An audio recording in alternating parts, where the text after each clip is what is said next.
Bismillahir Rahmanir Rahim. Alhamdulillah wassalatu wassalamu ala Rasulillah.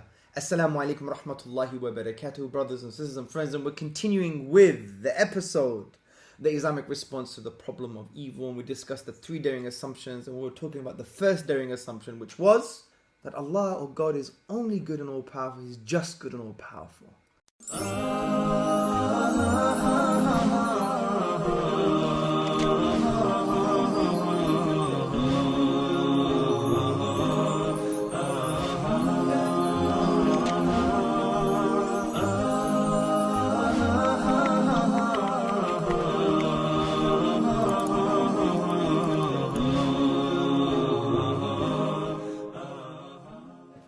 What God are they arguing against? It certainly isn't the God of Islam. It isn't Allah subhanahu wa ta'ala, because we know Allah is Al-Hakim.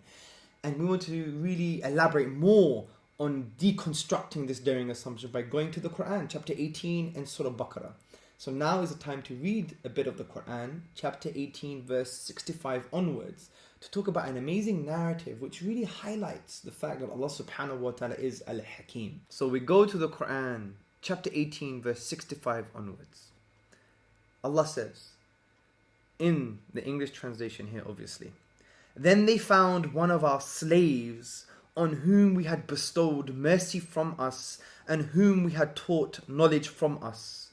Musa alayhi salam, Moses said to him, Khidr, may I follow you so that you teach me something of the knowledge and guidance and true path which you have been taught by Allah?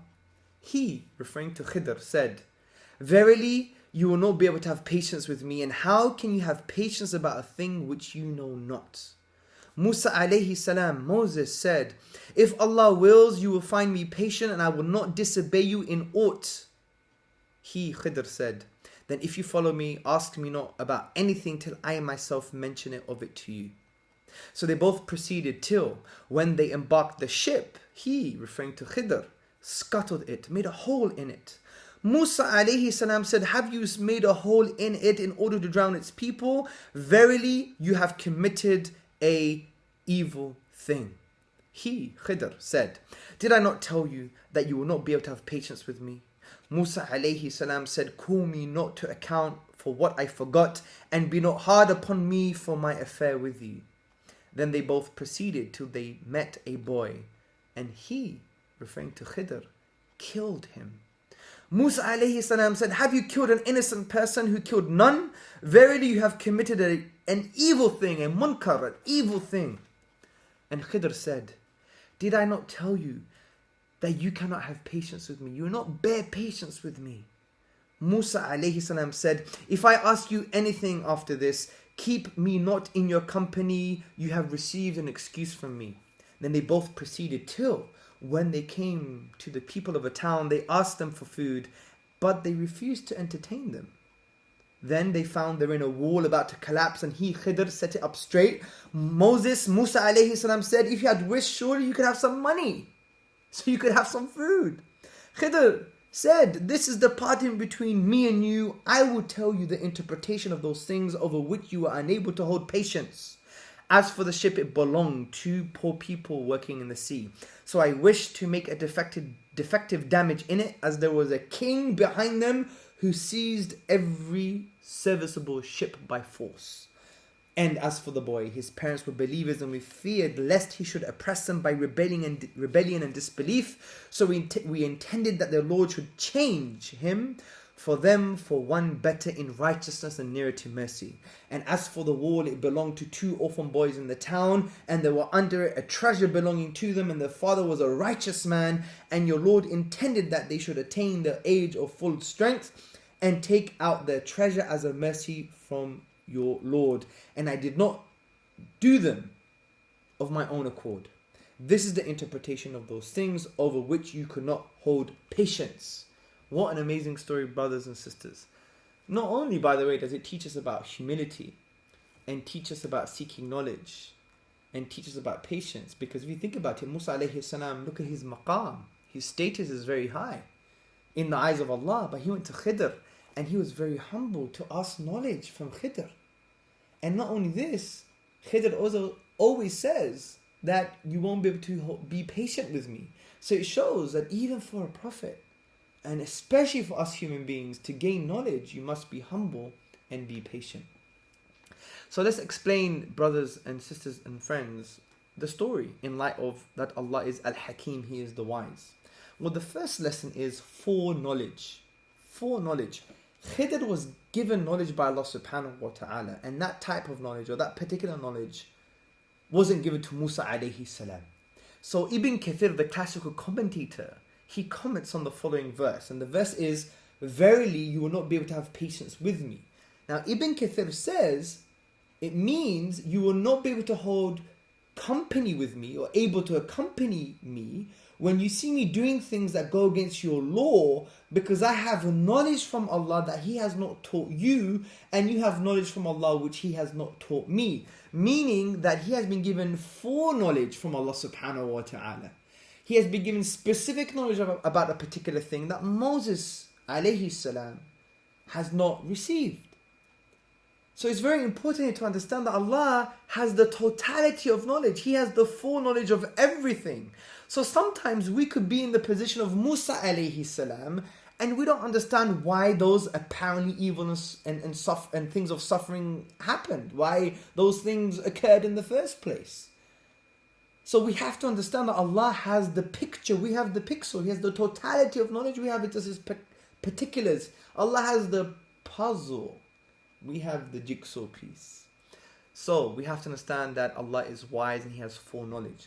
The second lesson, number 2 from this Quranic passage, is that Allah subhanahu wa ta'ala has given us reasons, and He has given us wisdoms behind everything.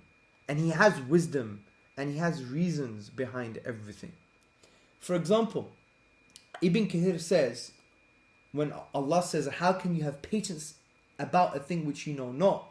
Ibn Kathir says, this means, "For I know that you would denounce me justifiably, but I have knowledge of Allah's wisdom and the hidden interests, which I can see but you cannot."